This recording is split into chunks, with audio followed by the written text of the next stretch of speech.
दोस्तों एक महिला जिसकी उम्र 30 या 32 वर्ष रही होगी, लगभग हाइट 5 फुट 5 इंच थी, बड़ी बड़ी आंखें, गोरा बदन और बहुत सुंदर महिला थी। लेकिन वह कुंभ मेले में किसी आदमी को गाइड के लिए ढूंढ रही थी। कोई ऐसा आदमी मिल जाए जो उड़िया भाषा बोलना जानता हो, मगर उसकी भाषा कोई नहीं बोल पाता था।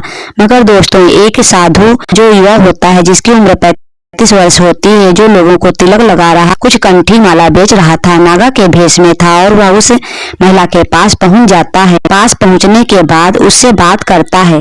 बात करने के बाद वह महिला कहती है कि मुझे मेला में घूमना है, मुझे गाइड की आवश्यकता है।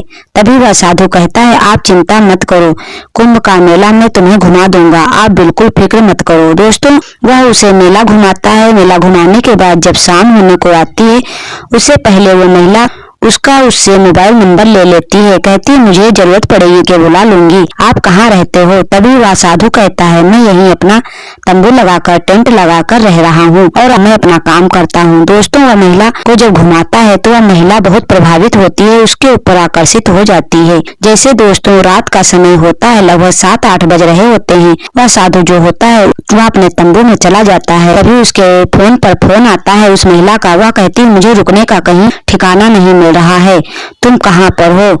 मुझे रहने की जगह की आवश्यकता है। तभी साधु कहता है आप चिंता मत करो, तुम इधर आ जाओ, मैं तुम्हें लोकेशन व्हाट्सएप सेंड कर देता हूँ। तो महिला उस लोकेशन पे उसके पास चली जाती है। महिला खाने पीने की शौकीन होती है, लेकिन साधु जो था, साधु नकली साधु था, वह बनावटी साधु था और वह महिला और साधु दोनों एक एक पैग लगाते हैं। उसके बाद वह महिला उसके संपर्क में आ जाते हैं। महिला की क्या दशा करता है आपने कल्पना नहीं की होगी। दोस्तों उड़ीसा की जो महिला रहने वाली होती है, कुंभ मेले में आती है। लड़का जब महेंद्र बाहर चला जाता था नौकरी करने के लिए, तब दोस्तों उसकी पत्नी, तब वह अपने प्रेमी को घर पर बुलाया करती थी। वह अपने प्रेमी को नहीं छोड़ना चाहती थी, लेकिन एक दिन महेंद्र ने उसे रंगे हाथों अपनी पत्नी को पकड़ लिया था। महेंद्र को इतना ज्यादा गुस्सा आता है कि वह अपनी पत्नी के ऊपर पेट्रोल डाल करके कमरे में बंद करके उसे जला देता है। जलाने के बाद उसकी अस्थियां को इधर उधर छुपा देता है। जब पुलिस ने पता लगाया तो वह एक महात्मा जैसा रूप धारण करके सीधा एक भुवनेश्वर चला जाता है। भुवनेश्वर जाकर के इसने यही काम किया, मालाएं बेचना, लोगों के तिलक लगाना,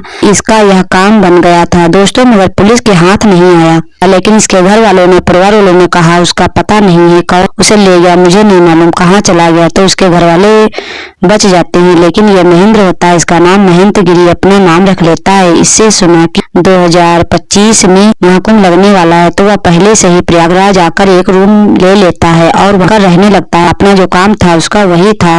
और दोस्तों उसके बाद वह महाकुंभ प्रयागराज में तंबू लगा करके रहने लगता है। वह दिन में साधु बन करके लोगों के तिलक लगाता और कंठी मालाएं बेचता। इसने एक टेंट भी लगा रखा था। मेला में सामान तो इसका सारा पैक था, रूम में जब जरूरत पड़ती थी तो सामान लेकर आ जाता था। दोस्तों इसके बाद जो महिला होती है वह इसी के संपर्क में आ जाती है, क्योंकि कुंभ मेले में माला बेचता था और लोगों के तिलक करता था। मगर इसकी कहानी कुछ विचित्र होती है। तब यही अपने प्राण बचा करके इधर उधर भटक रहा था, क्योंकि वह उड़ीसा में रहता था, इसलिए उड़िया भाषा जानता था। एक दिन ये तिलक लगा रहा था, तभी यह महिला पहुंच जाती है। भाषा पढ़ लेता है, मुझे गाइड की आवश्यकता है। तभी तो कहता है कि आप चिंता मत करो, मैं तुम्हें पूरा कुंभ का मेला घुमा दूंगा, आप चिंता मत करो। उस महिला जो घुमाता रहता है, घुमाने के बाद शाम हो जाती है। महिला खाने पीने की शौकीन होती है। तभी वह साधु कहता है चिंता मत करो, मेरे पास रहने के लिए भी जगह है, तंबू भी है। तो चलते हैं रूम में, रुके। महिला तैयार हो जाती है। तैयार होने के बाद ये दोनों उस रूम पर, जहाँ उसने रूम ले रखा था, उस रूम पर पहुंच जाते हैं। रूम पर पहुंचने के बाद वह महिला पैसे वाली होती है और महिला पैसे देती है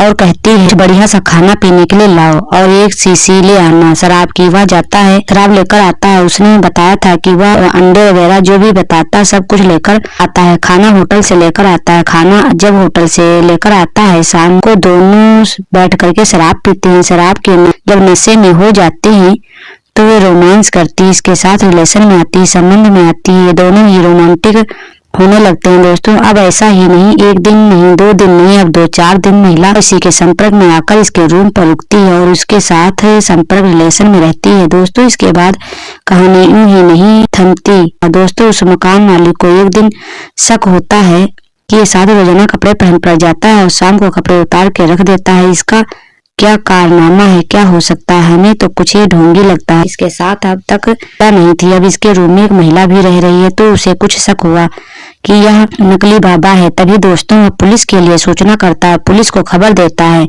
पुलिस फौरन आती है और उसे रंगे हाथों पकड़ लेती है। पूछताछ की जाती है तो महिला कहती है कि मैं तो अपनी मर्जी से यहाँ आई हूँ, मुझे नहीं मालूम यह कौन है। कि मर्जी से इसके यहाँ रुकने के लिए आई थी। लेकिन हकीकत पूछी जाती तो एक सच बोलना शुरू करता है। जब पुलिस अपनी शक्ति दिखाती है तभी वो उसका आधार कार्ड चेक किया जाता है तो आधार जो था उसका फर्जी निकला। जब उसे पूछा जाता है कि तेरा एड्रेस क्या है, नहीं तो तू जेल में चला जाएगा, तब वह अपना एड्रेस बताता है। झारखंड का रहने वाला हूँ, जो अपना एड्रेस पूरा देता है। जब उसके यहाँ फोन करते हैं, इसके थाने के लिए फोन पुलिस करती है तो उसकी पूरी डिटेल निकल आती है कि वह एक बहुत बड़ा अपराधी है जिसे महिला के ऊपर पेट्रोल डालकर जिंदा जला दिया था, वह वही व्यक्ति है। दोस्तों पुलिस उसे अरेस्ट कर लेती है। अरेस्ट करने के बाद उसे जेल ले जाती है। अब इसके साथ क्या होने वाला है या नहीं पता दोस्तों। वह महिला जो होती है उसे छोड़ करके और चली जाती है वहां से। दोस्तों यह थी दोस्तों इस महिला की कहानी, जो आकर के एक महात्मा के चंगुल फंस गई थी। क्योंकि आजकल जो महात्मा है,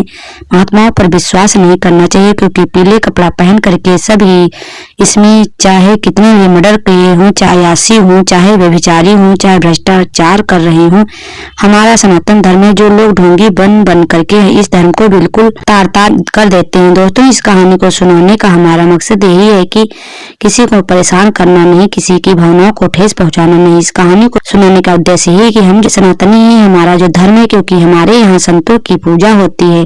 साधु संतों की एक ऐसी तपस्या है भारत में जो कि लोग सदियों में चली आ रही। साधु चाहे नकली हो चाहे असली हो, एक साधुपन ऐसा है कि जब सभी चुप करके एक एक वर्दी में आड़ लेकर इस सब अपना अपना मतलब निकाल रहे हैं। दोस्तों इस कहानी को सुना करके बस यही उद्देश्य है कि आप लोगों को जागरूक किया जाए, सचेत किया जाए। और दोस्तों अगर हमारी कहानी आपको अच्छी लगी तो कमेंट करके अवश्य बताएं, क्या ऐसे साधु को सजा होनी चाहिए या नहीं। भोली भाली जनता को इनके छल का शिकार बन जाती है, उनकी बर्बादी हो जाती है। बहुत ही सुंदर महाराज जी, बहुत सुंदर महाराज जी। ये होना चाहिए, ये होना चाहिए। सनातन धर्म हमारे संतों को बदनाम कर रहे हैं, असली संतों को। ये देखिए महाराज जी, पूछिए हमारे संतों को बदनाम कर रहे हैं, असली संतों को। तब तक के लिए दोस्तों जय हिंद।